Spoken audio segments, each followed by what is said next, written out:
Welcome back, viewers. You're watching WION The World is One. This is World DNA, the show that gets you ahead of the rest. I'm Shivan Janna.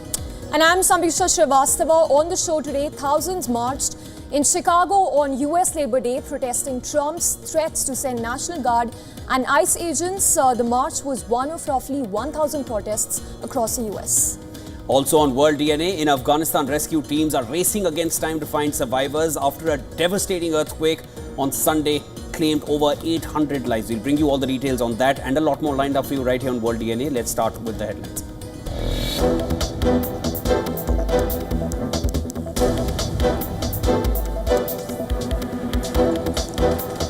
Rescuers continue to search for those trapped under the debris in Afghanistan's Kunar province. More than 800 people have died in the 6.0 magnitude earthquake that struck just before midnight on Sunday.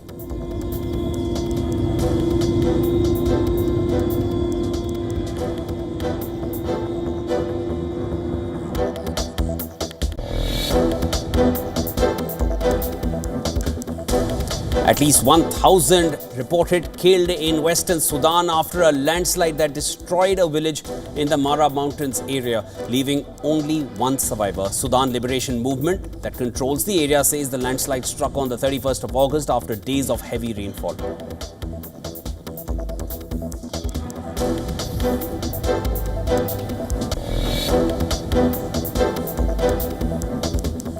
Venezuelan President Nicolas Maduro claims 8 US military vessels with 1,200 missiles are targeting his country, denouncing it as an absolutely criminal threat. US claims it has deployed warships in southern Caribbean as part of an anti-drug trafficking operation.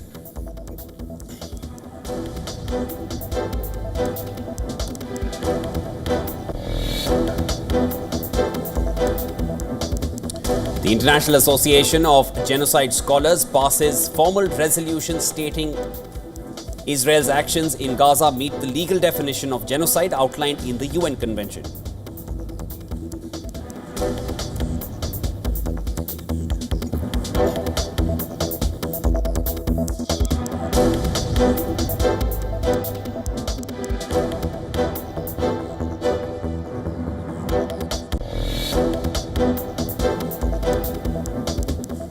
President Donald Trump says Israel may be winning the war in Gaza, but they are not winning the world of public relations. The US president notes that Israel had the strongest lobby in Congress, but no longer does so.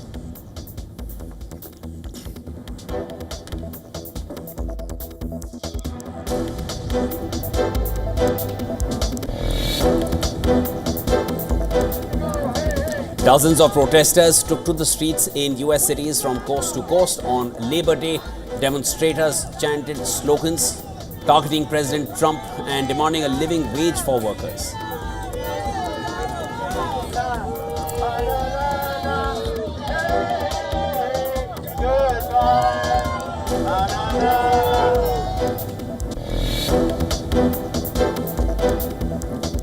Tens of thousands of protesters silently marched in Belgrade to commemorate the deaths of 16 people killed when a roof on a renovated railway station collapsed, and demanding snap elections they hope would oust President and his ruling SNS party.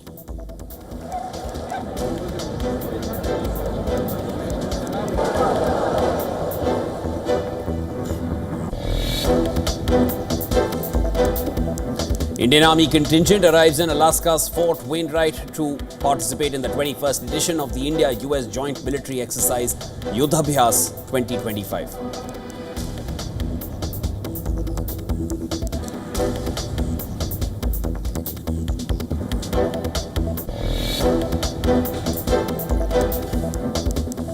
India's weather department issues red alert for Uttarakhand, Himachal Pradesh and parts of Haryana due to heavy rain forecast. Delhi issues a flood alert after water released into the Yamuna River from the Hathni Kund barrage upstream.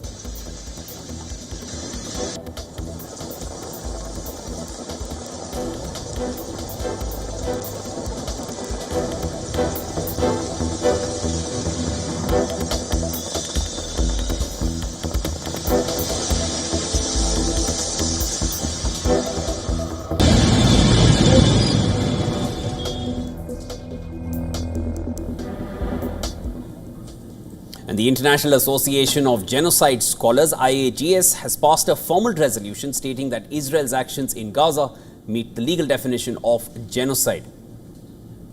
And this, as outlined in the United Nations Convention on the Prevention and Punishment of the Crime of Genocide. This was in a detailed 3-page resolution that the IAGS outlines a series of actions carried out by Israel over the course of the 22 months conflict, which the organization identifies as constituting genocide, war crimes and crimes against humanity. Now, of the association's 500 members, 28% participated in the vote, with 86% of those in favor of the resolution. The resolution highlights a range of violations, including widespread attacks on both humanitarian personnel and essential infrastructure critical for the survival of the population in Gaza. In fact, it also references data from UNICEF, noting that over 50,000 children have been killed or injured as a result of Israeli military operation, an impact that the IAGS says threatens the very survival and regeneration of the Palestinian people in Gaza as a group. The Israeli Foreign Ministry said the report was based on Hamas lies and poor research, calling it an embarrassment to the legal profession. A spokesperson said that it was Israel which is the victim of genocide. Israelis have regularly denied that their actions in Gaza amount to genocide, justifying them as a means of self-defense. Additionally, flares were seen on the Gaza skyline overnight as Israel began the initial stages of its new offensive and declared Gaza City as a combat zone.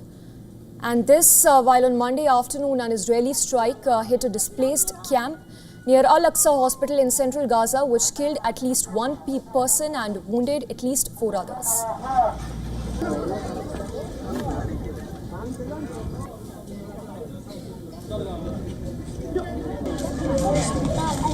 The humanitarian condition in Gaza is dire, characterized by catastrophic levels of hunger with a declaration of famine in some areas. Starving Palestinians on Monday attempted to secure meager portions of food at a soup kitchen in Khan Yunis while they clutched empty pots.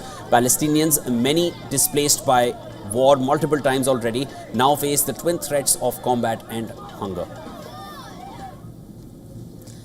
Also, a flotilla headed to Gaza departed Barcelona for the second time after being forced back to port after a storm hit parts of Spain overnight, which was a day prior.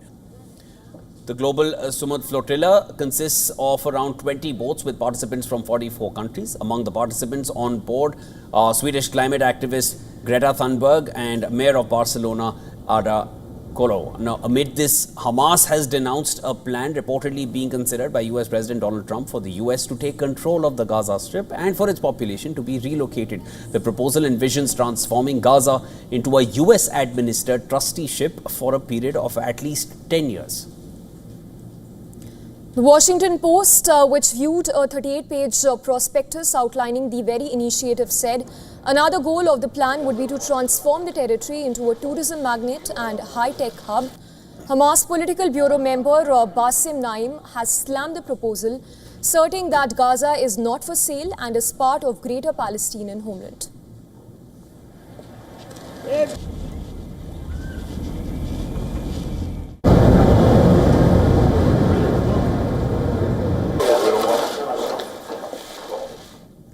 And shifting focus to the other big story we've been tracking, rescue teams in Afghanistan are racing against time to find survivors after a devastating earthquake struck the region on Sunday, which claimed over 800 lives.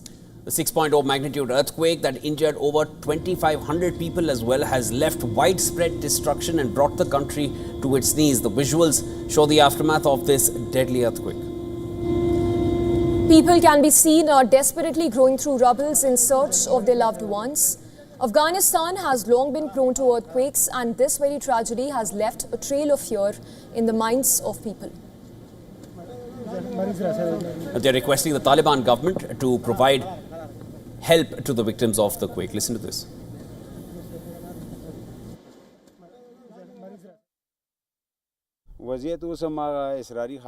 The situation is still critical and an emergency. There are still slight tremors from the earthquake. May God grant goodness, but people are in a state of fear. Families have left their homes and gone out into open fields where they have been waiting since last night until now.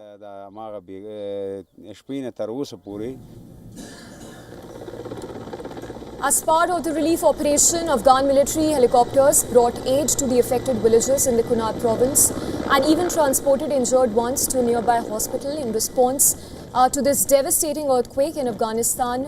India has extended humanitarian assistance to the affected country. Now, the Ministry of External Affairs spokesperson Randhir Jaiswal shared images on social media of trucks loaded with sacks of rice and other essential food items being dispatched to Afghanistan from India. Additionally, External Affairs Minister Dr. S. Shankar spoke with Afghan Foreign Minister Maulvi Amir Khan Muttaqi, conveying condolences for the loss of lives and expressing solidarity with the people of Afghanistan during this challenging time. Furthermore, the United Nations has allocated $5 million from the Central Emergency Response Fund to help victims of the earthquake. In a statement, it said that the United Nations and Afghanistan will spare no effort to assist people in Afghanistan.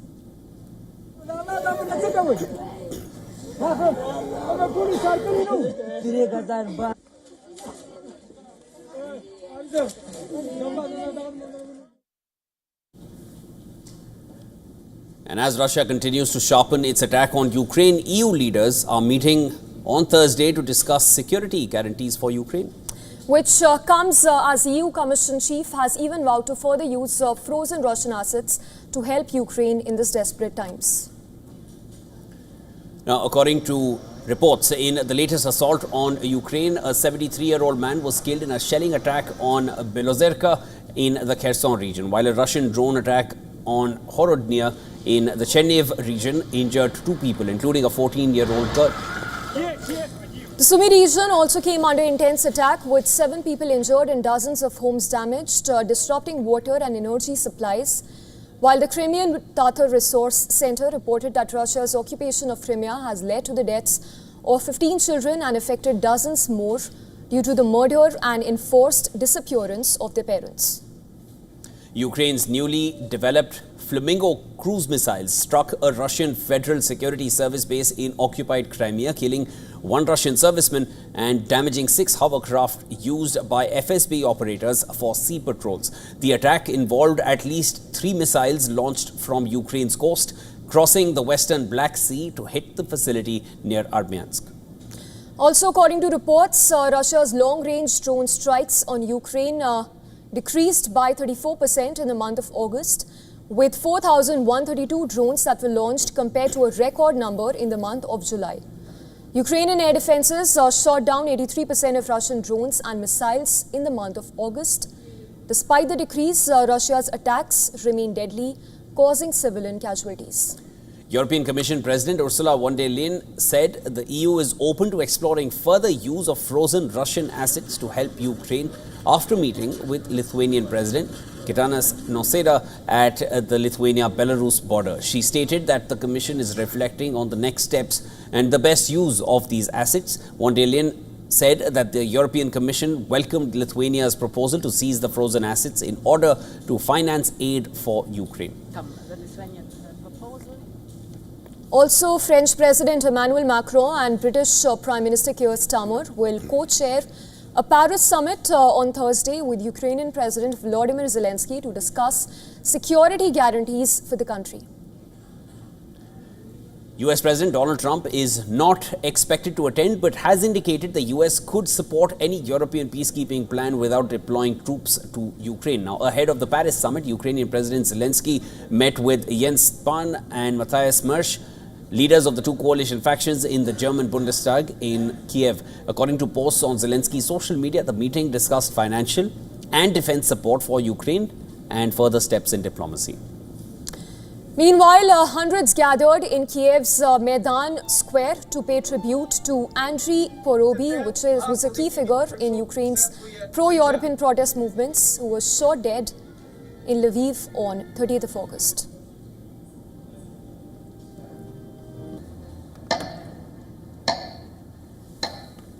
Чорні хлопці рушають у ніч крок за кроком, пліч у пліч. Цю пісню All right, now a plane carrying European Commission President Ursula von der Leyen was hit by radar jamming. According to the European Commission, the disruption was caused by suspected Russian interference. Now, the EU says that the GPS jamming happened while von der Leyen was about to arrive in southern Bulgaria as a part of her planned tour of the European Union's nations bordering Russia and Belarus. While the EU chief landed safely, reports suggest that von der Leyen's plane had to land at Plovdiv airport with the pilots using paper maps.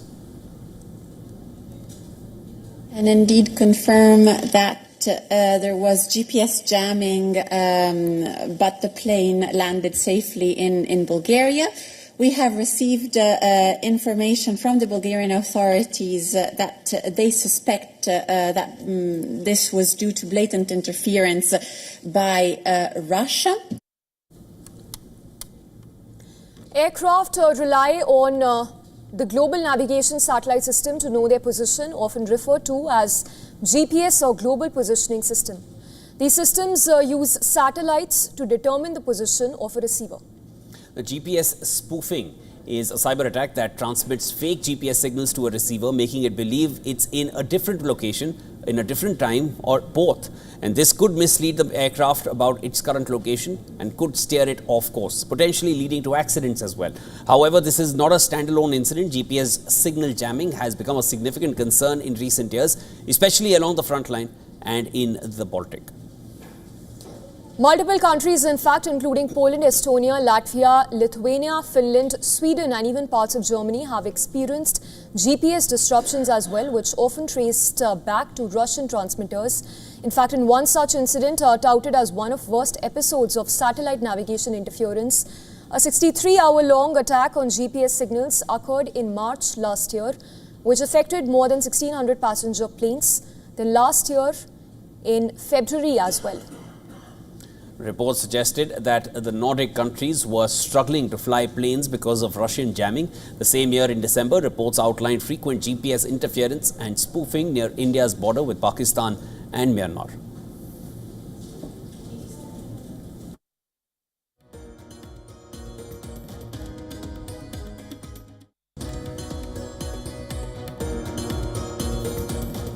France is days away from a major political showdown. Prime Minister François Bayrou has called a confidence vote on the 8th of September. A gamble that could cost him his job as well and plunge the country into instability in these times. Now, the Prime Minister says it's not his own future, but the destiny of France, which is at stake, with opposition parties united against his austerity budget. The government is widely expected to lose the vote. At issue is not the fate of the Prime Minister or of François Bayrou, and not even the fate of the government. At issue is the fate of France. C'est même pas le destin du gouvernement.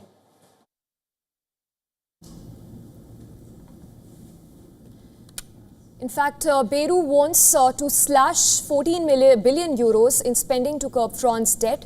The plan includes fewer public holidays and a freeze of spending increases as well. A recent poll shows 7 out of 10 French people want him to lose. Socialists say party's decision to oppose Bayrou is final. Trade unions are calling for nationwide protests on the 18th of September, labeling the draft budget a horror show. Bayrou insists that sacrifices are necessary to secure France's future, but far-left party is saying he is driving the country into chaos. Justice Minister Gerald Darmanin warned that if the government falls, the stability of the Fifth Republic could be at risk. Meanwhile, the far-right National Rally Party is looking to seize the opportunity, with polls showing them gaining popularity. The party is now demanding snap elections and hoping for a full majority government following that. And this while France has been deadlocked ever since President Emmanuel Macron's snap election that backfired last year, leaving Parliament split into 3 rival blocs. The political paralysis is now spilling in the country. European Central Bank President Christine Lagarde warned that a collapse of the French government would rattle markets, heightening risks for the Eurozone. As the old saying goes, if France sneezes, the whole of Europe catches a cold.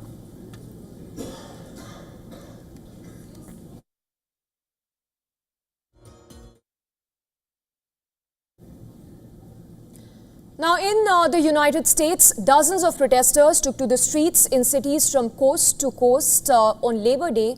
That is to criticize President Donald Trump and demand a rise in minimum wage from workers. From marches to teach-ins, more than 1,000 events took place across the country as union leaders turned Labor Day into a call for action for workers across the country.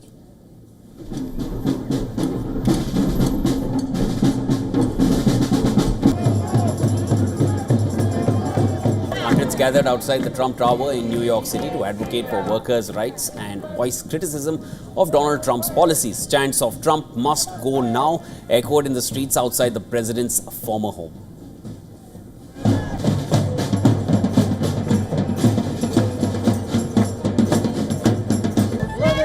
We are here to make sure President Trump realizes that there are many of us that are not happy with his decisions. There are many of us that want him out of the White House because he doesn't protect the middle class and he doesn't protect workers. So here on Labor Day, we are here to make sure he gets that message. In Chicago, Mayor Brandon Johnson led the demonstrations in chants against the deployment of troops. Department of Homeland Security Secretary on Sunday said that Trump administration will soon expand immigration operations in nation's third largest city as well.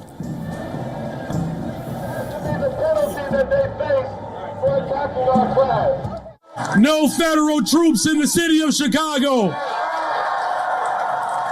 No militarized force in the city of Chicago. We're going to defend our democracy in the city of Chicago. We're going to protect the humanity of every single person in the city of Chicago. And we got the baddest freaking labor movement in the city of Chicago, birthed right here. We're going to take this fight across America, but we got to defend the home front.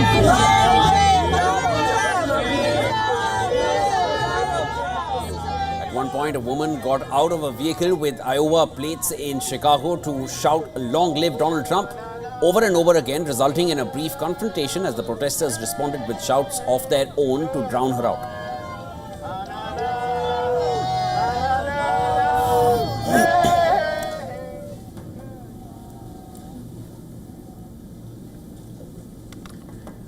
Well, it may sound like science fiction, but now it's becoming a startling reality. Scientists have developed a brain implant capable of reading hidden thoughts.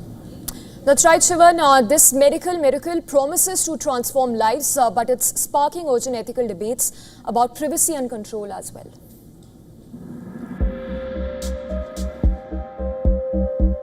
Imagine a world where your unspoken thoughts are no longer truly your own. That world is closer than we think. Brain implants, once the realm of futuristic novels, can now translate pure thought into action or even text. For patients unable to move or speak, this technology is nothing short of a miracle. It offers a voice to the voiceless, a connection to the world previously unimaginable. But this incredible leap forward is shadowed by profound concerns. A report from Stanford University, which has been at the forefront of this research, highlights the immense privacy risks. If a device can interpret your silent intentions, what prevents it from accessing your deepest secrets, your unformed opinions, or even your subconscious desires? The line between private thought and public access could vanish. The ethical questions are immense. Who owns your thoughts once they can be read by a machine? Could this technology be exploited for surveillance, for advertising, or even for coercion? The potential for abuse is chilling. While the immediate focus is on medical benefit, the rapid advancement of these mind-reading chips demands a swift and serious global conversation. Bureau Report, WION World is One. And it's time now for a short break on World DNA. Don't go anywhere, we will be back on the other side. The Indian government is planning to geotag homes and office buildings as part of Census 2027. We'll bring you a complete report on that on the other side of the break.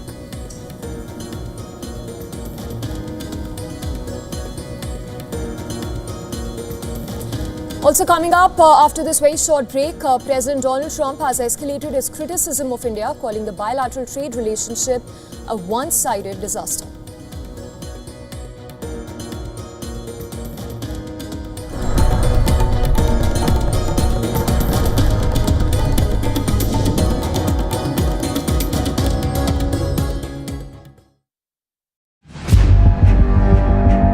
where darkness hides behind every corner, where the truth is stranger than fiction. A show that dives deep into the stories which shock and mystify. Unsolved murders, psychopaths who defy explanation, international war crimes, and millions swindled in financial fraud.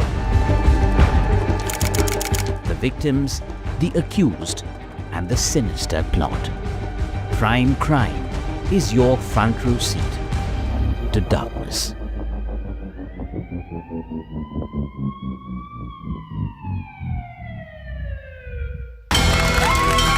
From the bustling trading floors of Wall Street to the vibrant exchanges of Asian stock markets, WION breaks it down for you to make sense of what's happening, as we reveal the key factors behind events, strategic battles, and the game-changing business decisions that shape the world. We bring you all of this and more on World Business Watch. WION, India's global voice, the channel that brings you the biggest stories from across the world through India's lens.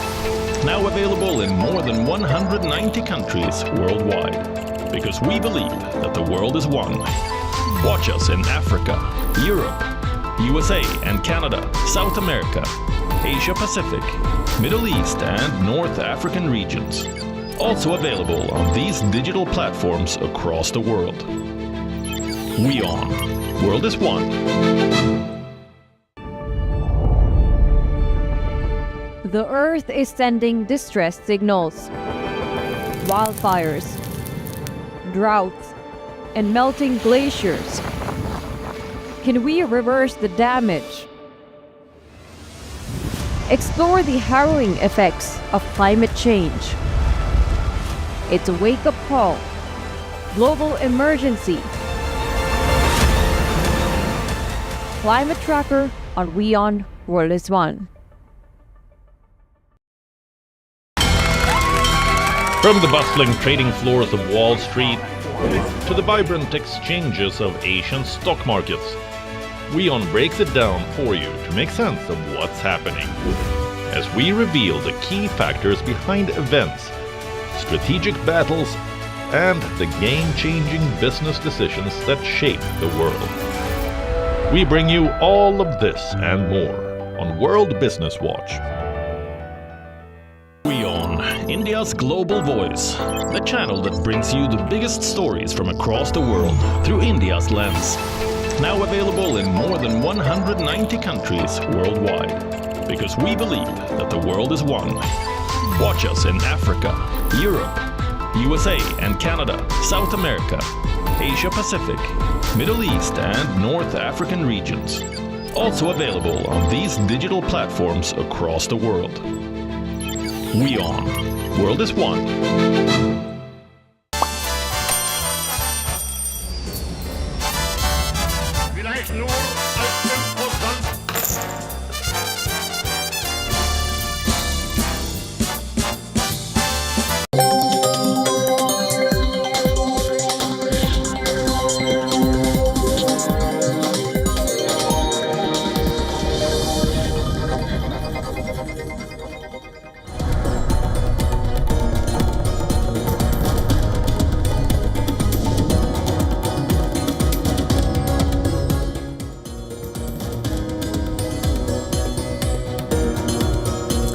Thank you for staying tuned. You're watching World DNA. Let's quickly get started with the headlines we're tracking this hour.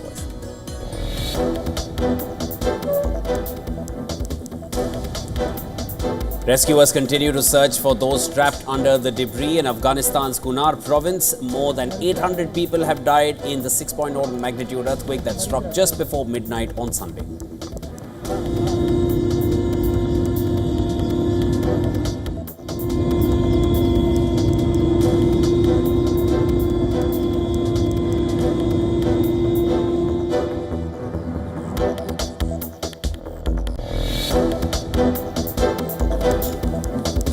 India delivers humanitarian aid to Afghanistan, including tents for 1,000 families, 15 tons of relief material sent by the Indian mission from Kabul to the Kunar province.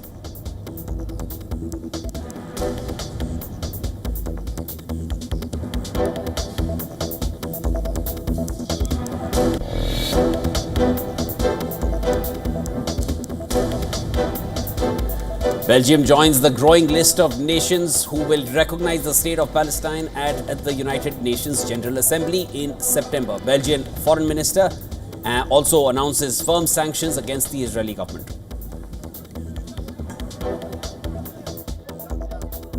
Now coming from a cap.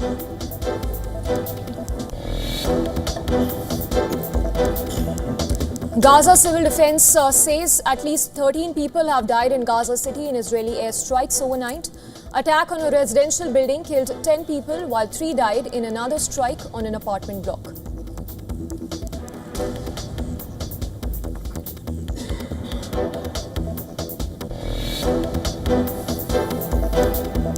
Iraq officially reopens the historic Al-Nuri Grand Mosque and its leaning minaret in the heart of Mosul's old city, 8 years after the mosque was destroyed by the Islamic State.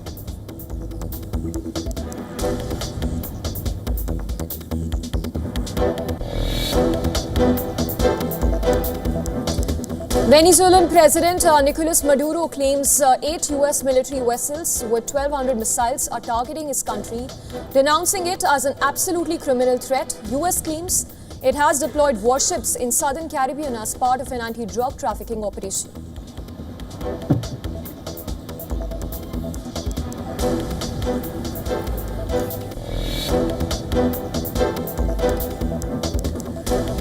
Vietnam marks the 80th anniversary of Declaration of Independence with massive parade. Some 40,000 troops and civilians took part in the event marking the date when Ho Chi Minh declared Vietnam free from French rule in 1945.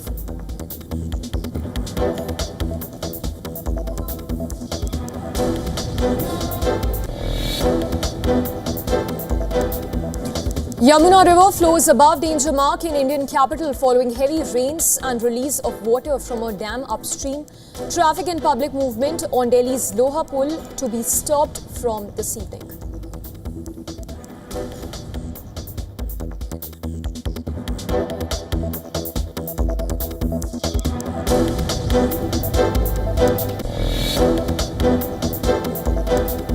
Naomi Osaka sails past Coco Gauff in a battle of former US Open champions at Flushing Meadows. The Japanese star has now reached the quarterfinals for the first time in half a decade.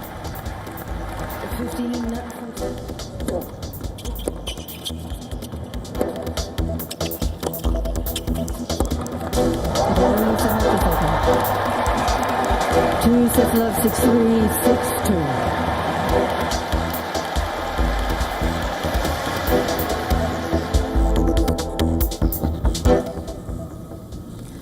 Now, India is stepping towards one of its most advanced census in 2027. From houses to offices, every building will be geotagged using digital mapping technology.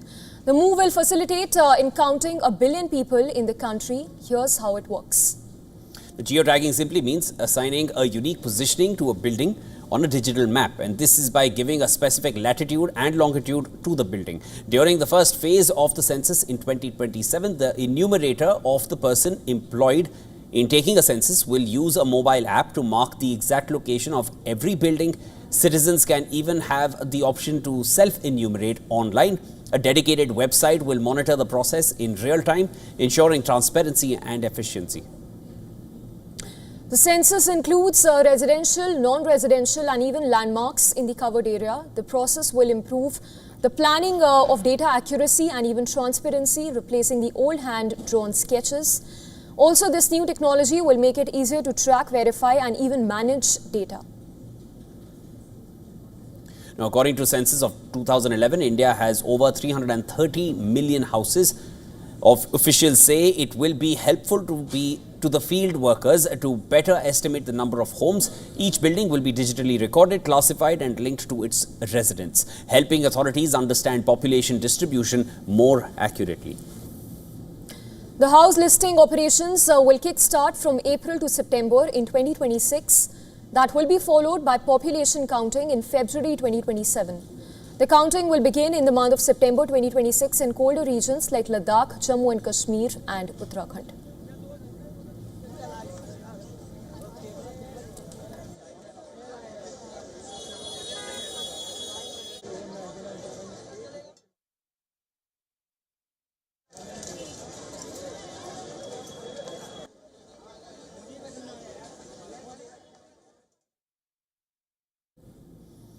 Political turmoil remains rife in Thailand. Rival camps are jostling to fill the power void after ex-Prime Minister Shinawtra's ouster.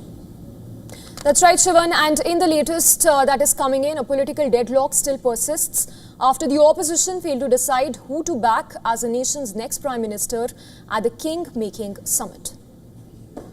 Now, the Pheu Thai party and the conservative Bhumjae Thai party, which abandoned her coalition over the border row, are now courting the People's Party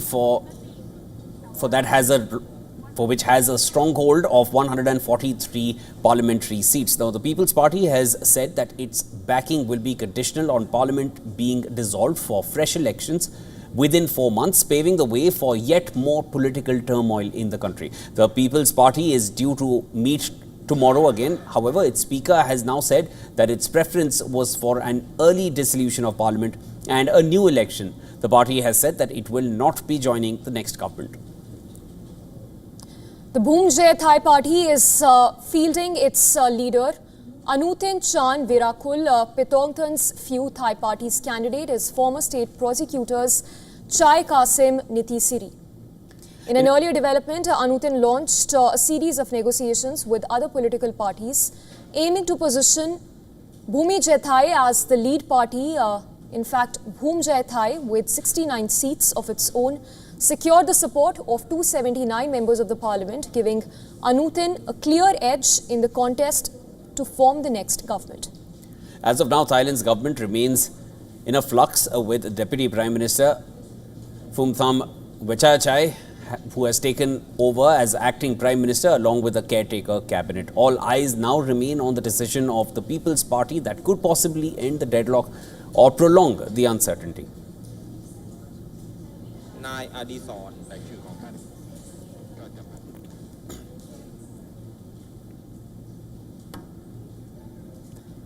Now, Indonesia is on the boil as protests against extravagant perks for country's lawmakers have turned violent. At least 6 people have died in showdown, and the government has even announced to strip the perks, but the population that is reeling under rising cost of living continues to take the anger to the streets. And more in this next report. Take a look.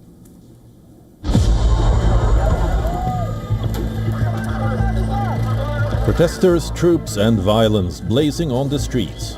World's largest archipelago is in chaos. Indonesia's government is facing strong headwinds. Extravagant perks for the lawmakers, police violence and rising inflation has fueled this anger. Protests began last Thursday. Triggering point was the housing perks received by the lawmakers. The amount was $3,000 a month. That is 10 times the average wage of a person living in Jakarta. This show of anger and dissent against the government quickly spread across the different parts of the country. During the initial hours of protests, demonstrators approached the parliament, where the thing got tensed and then turned violent. Protesters hurled stones at the police that responded with tear gas. The situation deteriorated further after a vehicle of country's police allegedly ran over a taxi driver. At least 6 people have died in the violence that followed.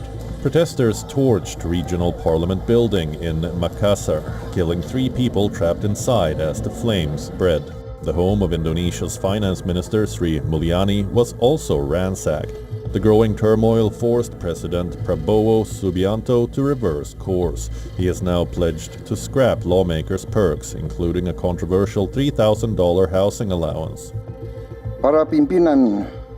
The leaders of the People's Representative Council have reported that they will revoke some of their policies, including the amount of allowances for members of parliament and a moratorium on official visits abroad. Country's capital has been forfeited. Soldiers are patrolling the vicinity of Parliament. The armored vehicles have been deployed to safeguard the building. Country's defense minister has issued a sharp warning. The officers will not hesitate to take firm action. Officers will not hesitate to take firm action against rioters and looters who entered private areas or state institutions that have been ensured to always be in safe condition. As of now, the streets of Indonesia are relatively calm. Major students and civil society groups have suspended the demonstrations. But the next wave of protests looms, as demonstrations are yet to be called off. For now, the forces are holding the line. Bureau Report, WION World is One.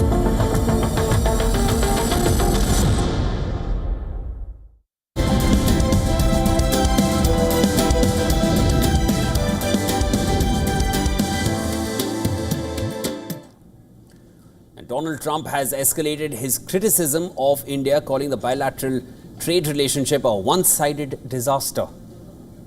In fact, he's also claimed that India has agreed to offer no tariffs on US goods, but it is too late. However, it is just the trade deficit or Russian oil imports at the heart of Trump's tariff offensive against India is still a question. Trump's remarks came just hours after Prime Minister Modi met Chinese President Xi Jinping and Russian President Vladimir Putin.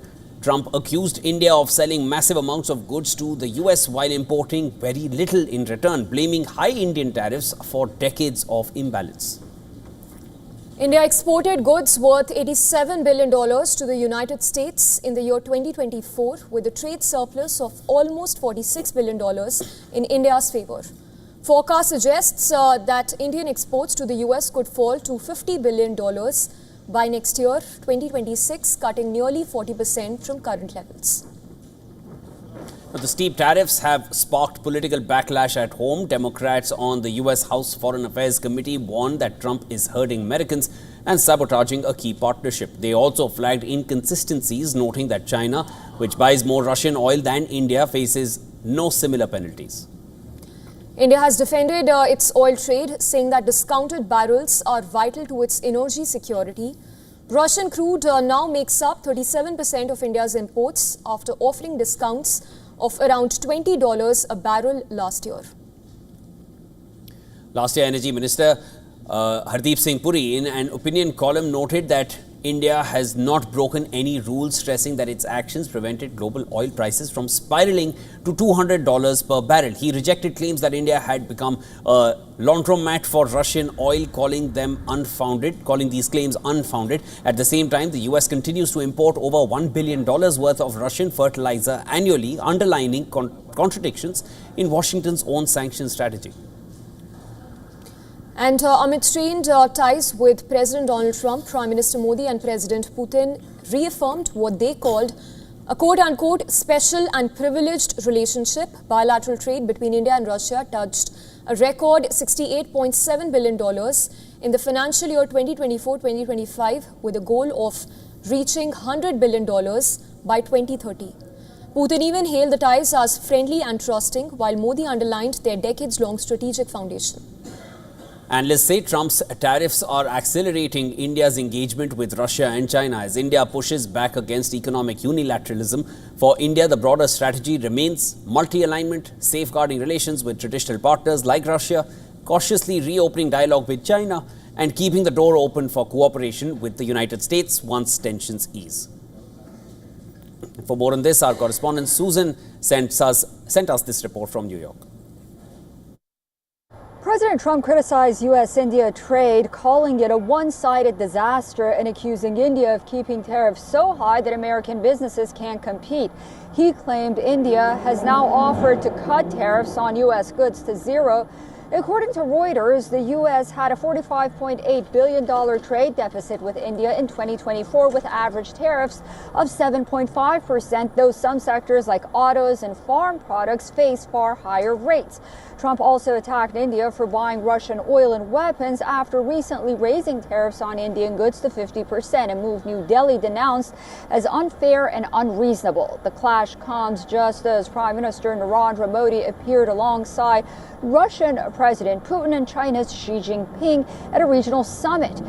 Meanwhile, while President Donald Trump's trade advisor, Peter Navarro, has recently made a set of bizarre comments in regards to the tariff standoff, the State Department on Monday took a more conciliatory tone towards U.S.-India relations as a whole. Susan Tehrani reporting from New York for WION World is One.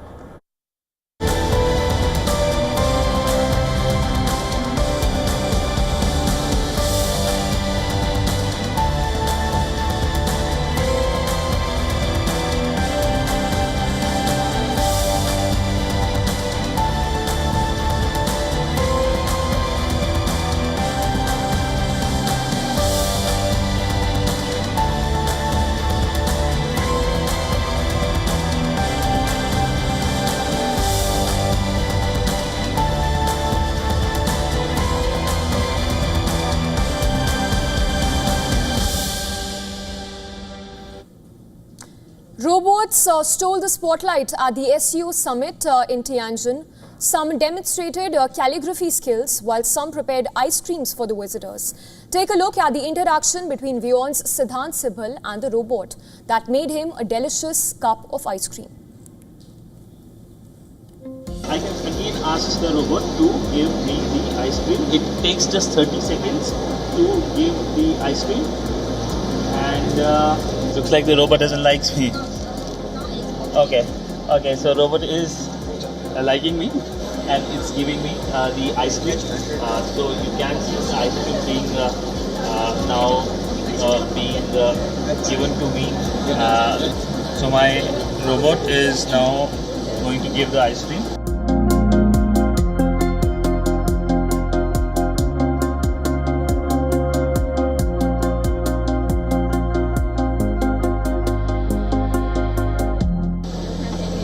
The ice cream, and well, it's obviously good. And as a variety of robots caught the eye of everyone at the SEO summit, WION Siddhant also could not keep himself away from interacting with another one. A bit different this time. This one imitated the gestures of his hand. Take a look. So I'm here at the site of the SEO summit venue, and they have this hand which imitates my hand movement.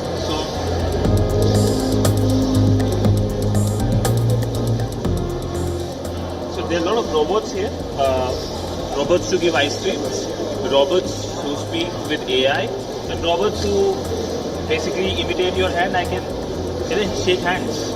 It can't shake hands. It can't? Can't. But it has a very strong grip. It has a very strong grip. But this is what keeps many busy when we are not reporting. We are playing with robots, I feel.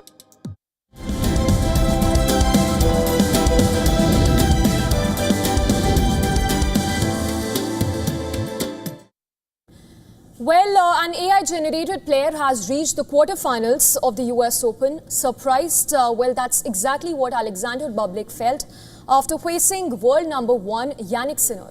The defending champion was absolutely clinical as he raced to victory while dropping just 3 games.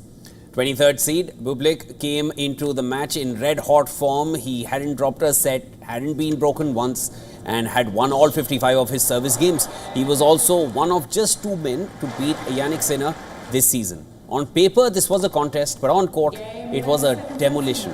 Bublik lost serve in the very first game, and there was no coming back after that. He managed to win just 1 game in each set. Sinner was ruthless and delivered a 6-1, 6-1, 6-1 beatdown in 1 hour and 21 minutes, matching his most lopsided Grand Slam victory. After the match, Bublik told Sinner, and I quote here, "I'm not bad, but you're the GOAT, greatest of all time." Next up, Sinner will take on Lorenzo Musetti in what will be the first ever all-Italian face-off in a major quarterfinal.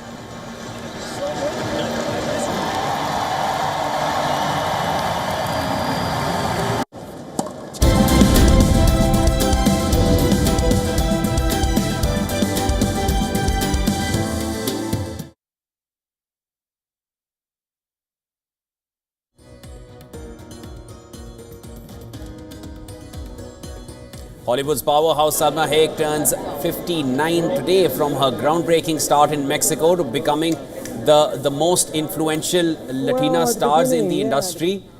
Her journey has been incredibly inspiring. And born on 2nd of September 1966, Sehg began her acting career in telenovelas before making the bold leap to Hollywood in the early 90s. Her breakout role in Desperado opposite Antonio Banderas cemented her as a rising star. It was in 2002 that she brought the life of iconic Mexican artist Frida Kahlo to the screen in Frida, which earned an Academy Award nomination for Best Actor and paving the way for more Latina representation in Hollywood. Beyond acting, the 59-year-old is also a successful producer, philanthropist and advocate for women's rights and diversity in film. Her production company has championed powerful stories with global impact in recent years. She has joined blockbuster franchises like Marvel's Eternals and continues to showcase her range, blending indie drama with commercial cinema. But her career hasn't been without challenges. Hayek has spoken openly about facing discrimination in Hollywood, and she was among the prominent voices against Harvey Weinstein, sharing her own experiences of harassment. Today, Salma Hayek continues to inspire millions worldwide.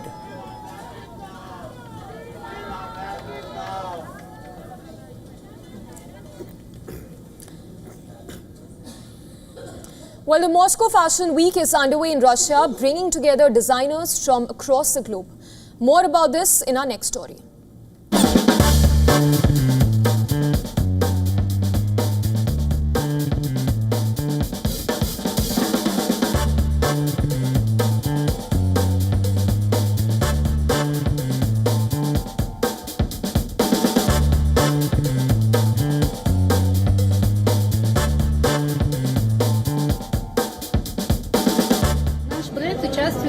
Our brand is participating for the 4th time. The collection will be called 5 Eyes. This is a Yakut amulet, which is considered the most powerful. I was also inspired by the fairy tale Buratino. As you can see, there is Alice the fox standing in a fur coat. We also have ornaments and furs and sort of futuristic models, clothes.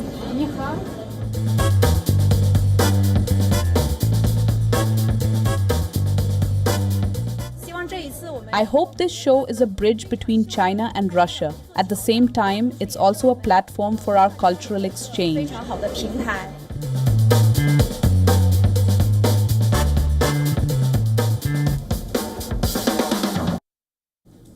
Alright viewers, that's a wrap on this edition of World DNA. But before we slip into a short break, here are all the climate stories making headlines across the world. Stay with us.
India's Global Voice, the channel that brings you the biggest stories from across the world through India's lens.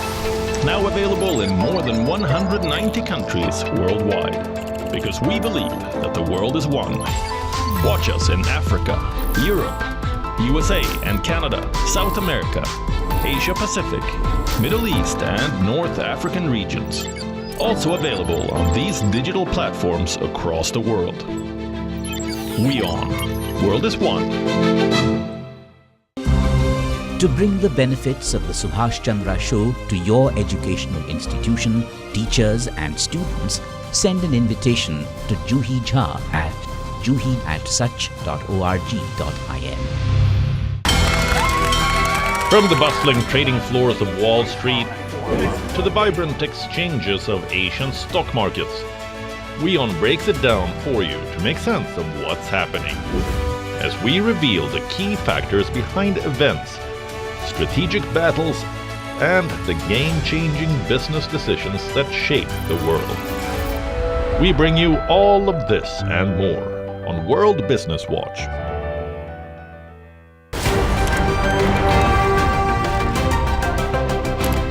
Ready to dive into your daily dose of news? Bringing you what's trending in the West and all that's setting trends in the East. And all of this served up with a side of insightful banter. We don't just bring you the latest stories. We bring you your talking points for the day. And while you do that, from the busy streets of New York, I will provide you with deeper insights on the developments through the course of the day in the U.S. The show that keeps you ahead of the global curve. A conversation you'd want to be a part of. A place where news becomes an engaging exchange. We bring you stories that impact your present. This is World DNA. Join the conversation.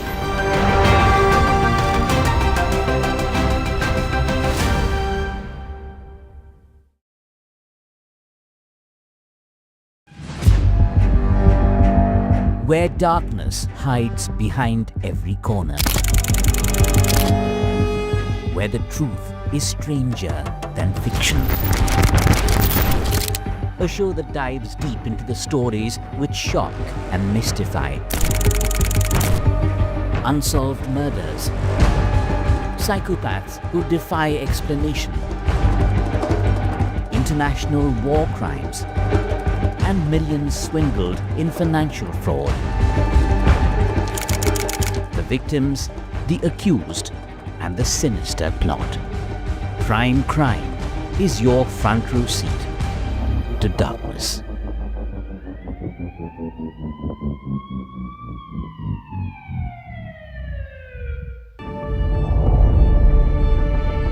The Earth is sending distress signals. Wildfires, droughts, and melting glaciers. Can we reverse the damage? Explore the harrowing effects of climate change. It's a wake-up call. Global emergency. Climate Tracker on WION World is One. From the bustling trading floors of Wall Street to the vibrant exchanges of Asian stock markets, WION breaks it down for you to make sense of what's happening. As we reveal the key factors behind events, strategic battles, and the game-changing business decisions that shape the world. We bring you all of this and more on World Business Watch.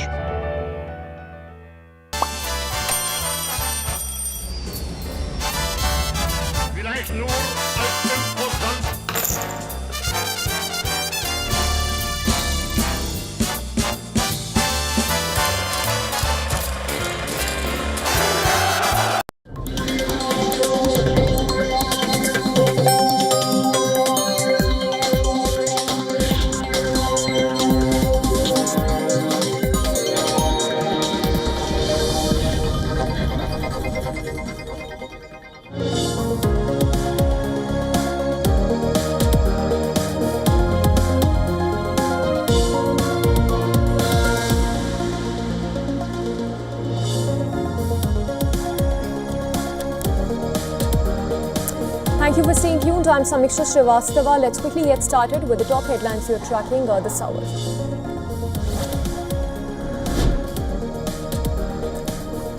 Rescuers continue to search for those trapped under the debris in Afghanistan's Kunar province.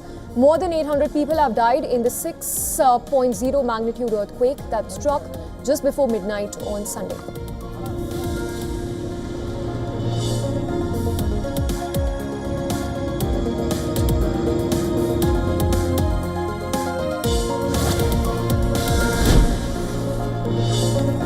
India delivers humanitarian aid to Afghanistan, including tents for 1,000 families. 15 tons of relief material sent by the Indian mission from Kabul to the Kunar province.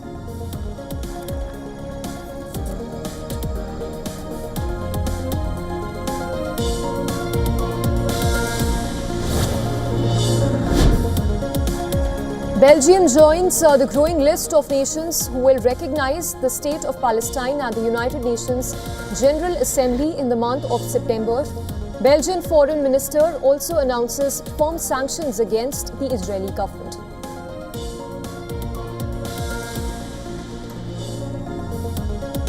Now coming from a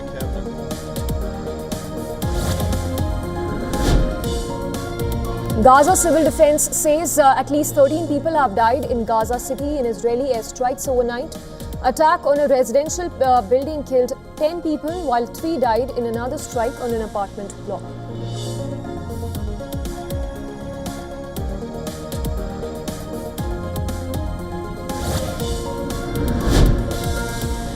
Iraq officially reopens one of the historic Al-Nouri Grand Mosque and its leaning minaret in the heart of Old City 8 years after the mosque was destroyed by the Islamic State.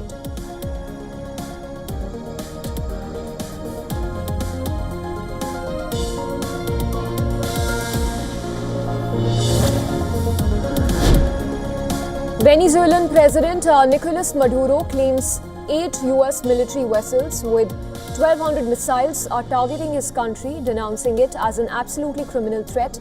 US claims it has deployed warships in southern Caribbean as part of an anti-drug trafficking operation.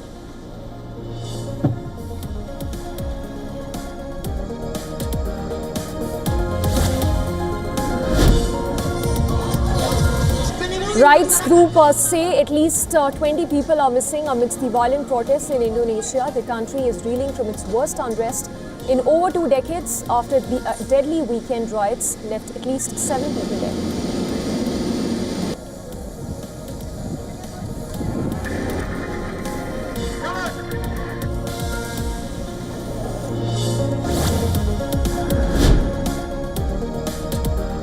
Vietnam marks the 80th anniversary of Declaration of Independence with massive parade. Some 40,000 troops and civilians took part in the event, marking the date when Ho Chi Minh declared Vietnam free from French rule in 1945.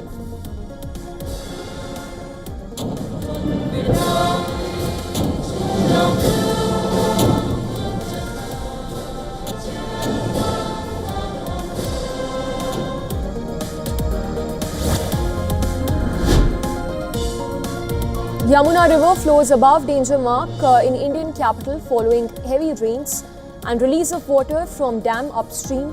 Traffic and public movement on Delhi's Loha Bridge to be stopped from this evening.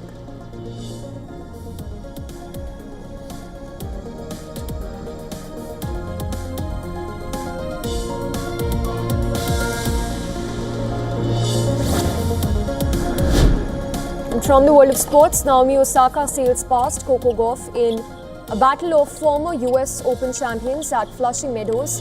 The Japanese star has now reached the quarterfinals for the first time in half a decade.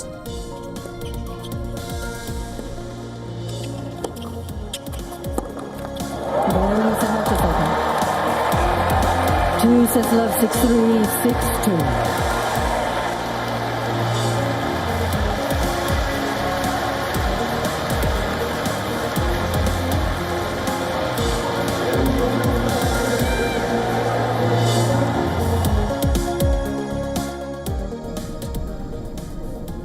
And we start with the latest on the Russia-Ukraine war. As Russia continues to sharpen its attack on Ukraine, EU leaders are set to meet on Thursday to discuss security guarantees for Ukraine.